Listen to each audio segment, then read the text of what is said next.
রাতারগুলের জীববৈচিত্র্য রক্ষায় যখন আন্দোলন চলছে ঠিক তখন এশিয়ার সবচেয়ে বড় গ্রাম বানিয়াচংয়ের হাওরের মাঝখানে সন্ধান মিলল আরেকটি জলার বনের নাম লক্ষ্মী বাউর।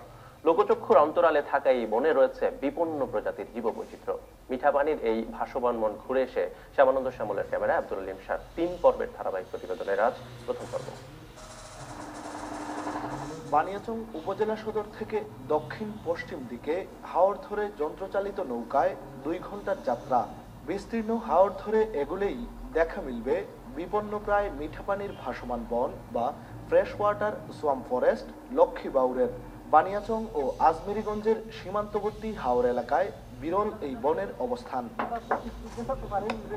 এখানে হিজল, করচ, বরুণ, তমাল সহ নানা প্রজাতির উদ্ভিদের পাশাপাশি রয়েছে বিভিন্ন প্রজাতির দেশি বিদেশি পাখি।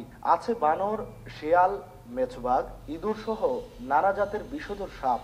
তাই রাতারগুলের মতো সহজেই এই বনের ভেতরে ঢোকা যায় না। এখানে বিভিন্ন ধরনের পর্যটক আসবেন গবেষণা করার জন্য। আমরা বলছি না সাধারণ কোনো পর্যটন হোক, আমরা বলছি একটি বিশেষ ধরনের বন হিসেবে এটাকে স্বীকৃতি দেওয়া হোক। মানুষের ক্রমবর্ধমান চাহিদার চাপে বনগুলো ধীরে ধীরে ধীরে ধীরে হারিয়ে গেছে। তার মধ্যেও কিছু কিছু এলাকায় সমৃদ্ধ বন এখনো রয়ে গেছে। তাদের মধ্যে একটা হলো লক্ষ্মী বাউর। সিলেটের রাতারগুল থেকে এই বনে অনেক বেশি জীববৈচিত্র্যের উপস্থিতি থাকলেও বনটি এখনো সরকারের নজরে আসেনি। বিশেষজ্ঞরা বলছেন বনটি সঠিকভাবে সংরক্ষণ করে বন্যপ্রাণী গবেষণার কাজে ব্যবহার করা যেতে পারে। আমার মতে এটা গবেষণার জন্য ছেড়ে দেওয়া উচিত, পাশাপাশি কিছু ট্যুরিজমও করা উচিত, যাতে এটা ওয়াইল্ড লাইফ যাতে ধ্বংস না হয়। লক্ষ্মী বাউর জলার বনের আয়তন ৩২৯.৭৪ একর। এর মধ্যে ১৫৭.৬৩ একর বন বানিয়াচং উপজেলায়, যার পুরোটাই ব্যক্তি মালিকানাধীন। আর আজমেরীগঞ্জ উপজেলার গন্ধবপুর মৌজায় ১৭২.১১ একর বন গ্রাম পঞ্চায়েতের নামে বরাদ্দ।